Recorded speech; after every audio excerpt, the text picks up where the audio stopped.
Okay. ICD 10లో 9th chapter వచ్చి circulatory system. ఈ circulatory సిస్టంలో హైపర్ టెన్షను, యాంజినా, మయోకార్డల్ ఇన్ఫెక్షను వీటికి కోర్స్ ఇచ్చేటప్పుడు కొన్ని గైడ్లైన్స్ అనేవి ఉంటాయి. అదేంటో ఇప్పుడు తెలుసుకుందాము. అలానే హైపర్ టెన్షన్ అనేది మామూలుగా వేరు టెక్స్ట్ బుక్లో వేరుగా ఉంటుంది. మ్యాక్సిమం ఒక పాయింట్ 2 పాయింట్లు అటు ఇటు తేడాగా 5 పాయింట్స్ అటు ఇటు తేడాగా ఉంటుంది. కానీ ఐసీడీ 10 ప్రకారం హైపర్ టెన్షన్ అంటే 185.140 ఇలా ఉంటుంది ఐసీడీ డిక్షనరీ ప్రకారం. అలానే ఇప్పుడు హైపర్ టెన్షన్కి I10 అనేది ఇస్తాం. అలానే హైపర్ టెన్షన్తో పాటు సివిడి ముందనుకోండి I11 ఇస్తాం. హైపర్ టెన్షన్తో పాటు సికేడి ఉంది, అప్పుడు I12 ఇస్తాం. సివిడి అంటే ఏంటి, సికేడి అంటే ఏంటి నేను చెప్తాను. అలానే సెకండరీ హైపర్ టెన్షన్ ఉందనుకో I15.9 ఇస్తాం. సో ఇక్కడ వరకు క్లియర్ కదా. హైపర్ టెన్షన్కి I10, హైపర్ టెన్షన్ ప్లస్ సివిడికి I11, హైపర్ టెన్షన్ అండ్ సికేడికి I12, సెకండరీ హైపర్ టెన్షన్కి I15.9. సో ఓకే, సివిడి అంటే కార్డియో వాస్కులర్ డిసీజ్. అలానే సికేడి అంటే క్రోనిక్ కిడ్నీ డిసీజ్. ఓకే, ఇది కార్డియో వాస్కులర్ డిసీజ్, ఇది క్రోనిక్ కిడ్నీ డిసీజ్. అలానే I11లో మళ్ళీ 2 ఉంటాయి, I11.0, I11.9. With heart failure అయితే I11.0 ఇస్తాం, వితౌట్ హార్ట్ ఫెయిల్యూర్ అయితే I11.9 ఇస్తాం.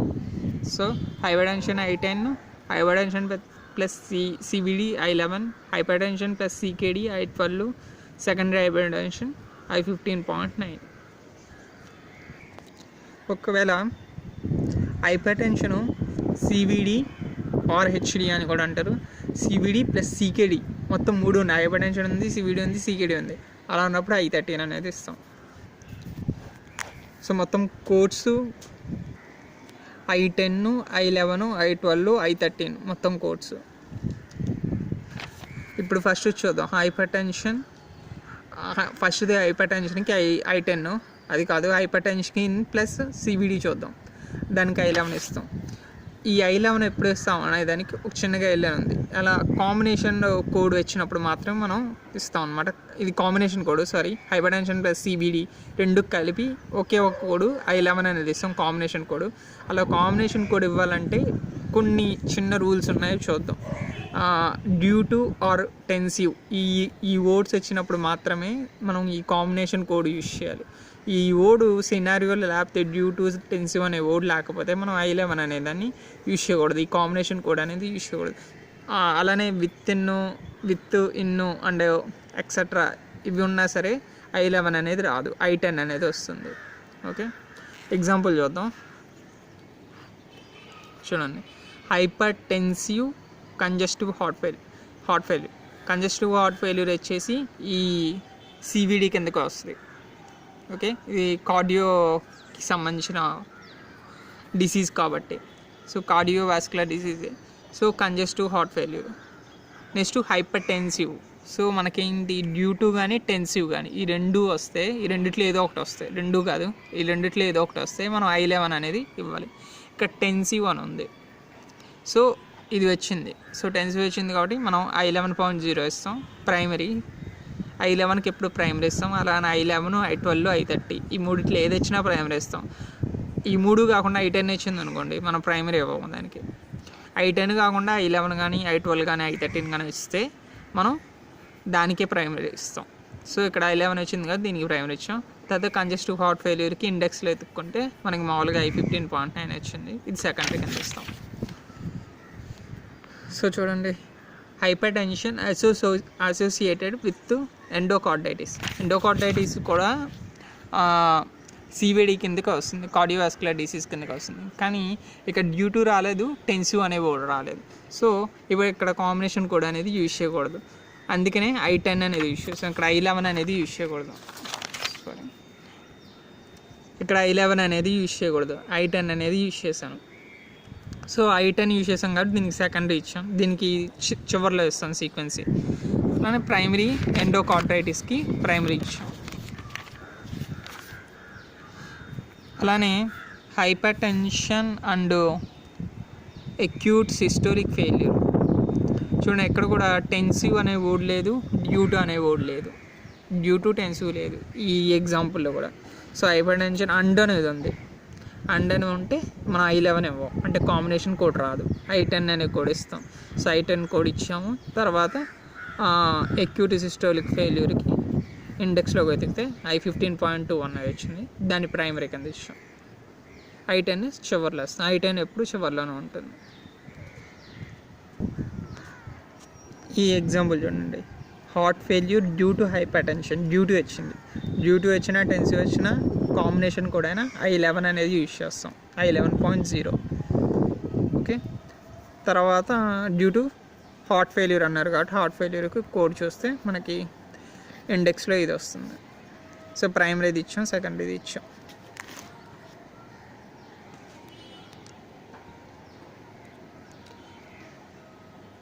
ఇప్పుడు hyper tension plus CKD, hyper tension plus CKD ఈ రెండు కలిపి మనం కాంబినేషన్ కూడా I12 ఇస్తాం. ఇంతకేంటి హైపర్ టెన్షన్ ప్లస్ CVD, దానికి I11 ఇచ్చాం, దీనికి I12 ఇస్తాం. దీనికి కొన్ని రూల్స్ ఉన్నాయి. ఇది కాంబినేషన్ కోడ్ ఎలా ఇస్తాం, ఎప్పుడు ఇస్తామంటే క్రోనిక్ అనేది రావాలి.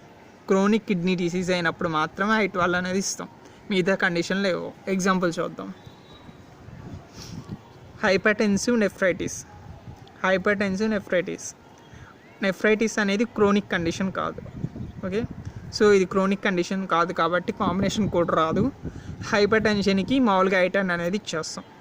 హైపర్ టెన్షన్కి నార్మల్ కోడ్ I10, దాని కోడ్ ఇచ్చేస్తాము. నెఫ్రైటిస్కి నెఫ్రైటిస్ కోడ్ ఇచ్చేస్తాం. ఓకే. అలానే హైపర్ టెన్షన్ విత్ ESRDకి అబ్రివేషన్ ఏంటంటే ఇది chronic condition. ESRD end stage renal disease. So ఇది క్రోనిక్ కండిషన్, అందుకనే మనం I12 అనేది ఇస్తాం. కోడ్ I12 అనేది వస్తుంది, కాంబినేషన్ కోడ్. ప్రైమరీది ఇచ్చేస్తాం. సెకండరీ ESRDస్కి కోడ్ ఎదిగితే 18.6 వస్తుంది ఇండెక్స్లో. ఆ కోడ్ ఇక్కడ మెన్షన్ చేస్తాం, ట్యాబ్లెట్ లిస్ట్లో కానీ ఇండెక్స్లో కానీ వస్తుంది. అలానే hyper tension associated with acute renal failure. Acute ఉంది, అక్యూట్ ఉండకూడదు, మనకు క్రోనిక్ అనే కూడా మాత్రమే ఉండాలి. ESRDస్లో క్రోనిక్ లేకపోయినా ESRDసి క్రోనిక్ కిందకి వస్తుంది. మీరు డిక్షనరీలో చూస్తే ICD బుక్లో చూస్తే క్లాసిఫికేషన్ ICD-10 బుక్లో చూస్తే మీకు ఇది క్లారిఫై అవుతుంది. ఈ ఎగ్జాంపుల్స్ నేను మళ్ళీ వేరే స్లైడ్లో ఇస్తాను. ఆ ఎగ్జాంపుల్స్లో ఎందుకు ESRD ఎండ్ స్టేజ్ క్రోనిక్ కిందకు వస్తుంది అనేది అక్కడ క్లారిఫై చేస్తాం మీకు. అలానే అక్యూట్ రీనల్ ఫెయిల్యూర్.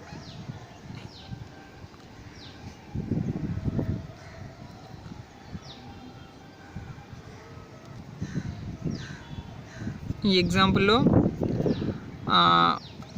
I12 రాదు దీనికి లాగా,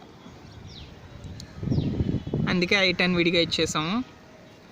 N17.9 అక్యూట్ రేనల్ ఫెయిల్యూర్కి ఇచ్చాం. ఇది I10 చివర్లో వేసుకున్నాం, ఇది ఫస్ట్లో వేసుకున్నాం. ఇక్కడ కూడా తప్పు రాసాను, యాక్చువల్గా ఇదే ఫస్ట్ వస్తుంది, చివర్లో ఇది వేసుకోవాలి. తర్వాత CKD స్టేజ్ 3. CKD అంటే chronic kidney disease. So chronic వచ్చింది, సో I12 అనేది వేసుకుంటాం. ఈ 9 ఎందుకు వచ్చింది, స్టేజ్ 3, దాన్ని బట్టి ఈ 9 అనేది మారుతూ ఉంటుంది. 9 లేకపోతే ఇంకో నెంబర్ ఏదో ఒకటి వస్తూ ఉంటుంది. తర్వాత హైపర్ టెన్షన్.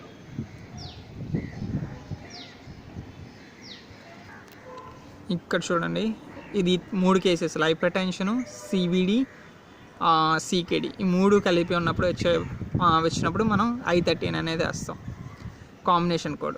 అది ఎలా వేస్తామో చూడండి. Hyper tensive due to heart failure. ఈ రెండు చూడండి, హైపర్ టెన్షన్ డ్యూ టు అంటున్నాడు, డ్యూ టు వచ్చితే I11 వస్తుంది. అలానే హైపర్ టెన్షను ESRDC I12 వచ్చింది. సో ఈ హైపర్ టెన్షన్ దీంతో చూసుకుంటేమో CVD, హైపర్ టెన్షన్ CVDతో చూసుకుంటేమో I11 వస్తుంది. హైపర్ టెన్షన్ CKDతో చూసుకుంటే I12 వస్తుంది, ఎందుకంటే ఇక్కడ టెన్సివ్ ఉంది. అలానే ఇక్కడ ESRDC అంటే ఇది క్రోనిక్ కండిషన్. సో రెండు ఉన్నాయి కాబట్టి I11 I12 వస్తుంది. ఈ I11 I12 రెండు వచ్చినప్పుడు మనం ఇలా విడివిడిగా రాకుండా డైరెక్ట్గా I13 అనేది వేస్తాం. I13 రావాలంటే I11 I12 రెండు రావాలి. అలా వచ్చినప్పుడు I13 అనేది వస్తుంది. అందుకే ఇక్కడ చూసారా రాశాను.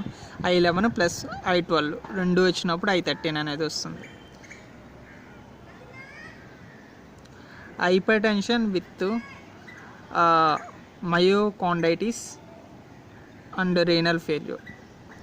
హైపర్ టెన్షన్ అన్నాడు, టెన్సివ్ లేదు, డ్యూ టు లేదు, సో I10 వేస్తాం ఇక్కడ. అలానే హైపర్ టెన్షన్ రీనల్ ఫెయిల్యూర్ అన్నాడు, సో ఇది క్రోనిక్ కండిషన్ కాదు, సో ఇక్కడ I10 వస్తుంది. ఇక్కడ I10 వచ్చింది, ఇక్కడ I10 వచ్చింది. ఇక్కడ ఇలాంటి కేసెస్లో I13 అనేది రాదు. మరి అప్పుడు I13 రాదు, మరి ఎలా కోడ్ చేయాలంటే I10 చివరిలో సీక్వెన్స్ ఇచ్చేసండి. ఈ రెండు కండిషన్స్ ఉన్నాయి కదా, మయోకాండైటిస్, రీనల్ ఫెయిల్యూర్, ఈ రెండిట్లో ఏది సివియరో చూసుకొని దానికి ప్రైమరీ ఇచ్చుకోండి, తర్వాత దానికి సెకండరీ ఇచ్చుకోండి. హైపర్ టెన్షన్కి చివరిలో చేసుకోండి, I10 అనేది చివరిలో వస్తుంది. రెండు కండిషన్లో ఎప్పుడైనా సరే ఏది సివియర్ అనేది చూసుకొని దానికి ప్రైమరీ ఇచ్చేసుకుంటే సరిపోతుంది. అలానే hyper tension due to heart failure and acute renal failure. Hyper tension due to ఉంది, ఇక్కడేమో I11 వస్తుంది, ఇక్కడేమో I10 వస్తుంది. ఓకే, ఇలాంటి టైంలో కూడా I13 అనే కండిషన్ రాదు. ఇక్కడ చూడండి, hypertension carditis and hypertension ESRD. దీంట్లో హైపర్ టెన్షన్ విత్ ESRDలో I12 అనేది వస్తుంది. హైపర్ టెన్షన్ విత్ ఎండోకార్డైటిస్కి చూసుకుంటే మాత్రం I10 అనేది వస్తుంది. సో ఇలాంటి కండిషన్లో కూడా I13 అనేది రాదు. I13 రావాలంటే I11 ఉండాలి, I12 ఉండాలి, రెండు ఉంటేనే I13 అనేది వస్తుంది. అలానే ఈ ఎగ్జాంపుల్స్ ఒకసారి అబ్జర్వ్ చేయండి ఎలా చేశాను అనేది. ఇలా I11 I10 వచ్చినప్పుడు దీన్ని తీసుకోవాలంటే I11 తీసేసుకోండి.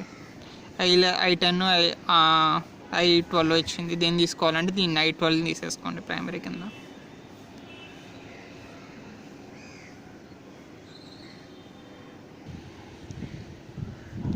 ఇక్కడ కొన్ని పదాలు వొకాబులరీ చూద్దాం. కొన్ని వొకాబులరీస్, ట్రాన్సియంట్ అంటే బోర్డర్ లైన్ అని అర్థం. అలానే ప్రీ ఎక్లాంప్సియా అంటే ఇంక్రీజ్డ్ బీపీ అండ్ ఫియర్. యాక్చువల్గా ప్రెగ్నెన్సీ ఉమెన్లో వస్తుంది ప్రీ ఎక్లాంప్సియా బాగా ఎక్కువగా వస్తే దాని తర్వాత స్టేజ్ వచ్చేసి ఎక్లాంప్సియా స్టేజ్కి వచ్చేపటికల్లా కోమా స్టేజ్లోకి వెళ్ళిపోతారు. ఓకే, తర్వాత యాంజినా అంటే చెస్ట్ పెయిన్. ఓకే, ఇక్కడ చూడండి, coronary arteriosclerosis CAD. So coronary artery disease అని కూడా వస్తుంది మామూలుగా. ఇక్కడ మాత్రం కరోనరీ ఆర్థెరియోస్క్లిరోసిస్ అన్నాడు.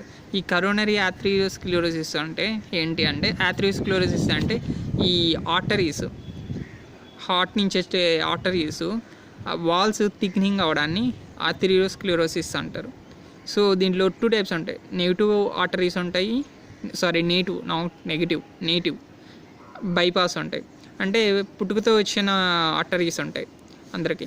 అలాంటి వాటికి అంటే న్యాచురలీ అనమాట, న్యాచురల్కి ఆర్టరీస్కి మనకి థిక్నింగ్ వాల్ థిక్నింగ్ అయినప్పుడు దాన్ని నెగిటివ్ ఆర్టరీస్ అంటారు. అలా కాకుండా బైపాస్ అనేది ఉంటుంది. Suppose patient already bypass surgery చేయించుకున్నాడు, అప్పుడు వేరే ఒక ఆర్టరీ వేస్తారు, కట్ చేసి ఒక చోటు నుంచి ఒక చోటు కట్ చేసి వేరే ఒక ఆర్టరీ వేస్తారు. అలాంటి ఆర్టరీకి ఈ వాల్ థిక్నింగ్ అనేది జరిగితే అప్పుడు బైపాస్ అనేది యూజ్ చేస్తాం. ఓకే, ఎప్పుడైనా సరే కరోనరీ ఆర్థెరియోస్క్లిరోసిస్ అనేది ఎప్పుడైనా ఎక్కడైనా అది నెగిటివ్ ఆర్టరీస్కి వచ్చిందా, బైపాస్ ఆర్టరీస్కి వచ్చిందా, అంటే న్యాచురల్ ఆర్టరీస్కి వచ్చిందా, ఏదైనా అంతకుముందు ఆపరేషన్ చేసిన దానికి వచ్చిందా,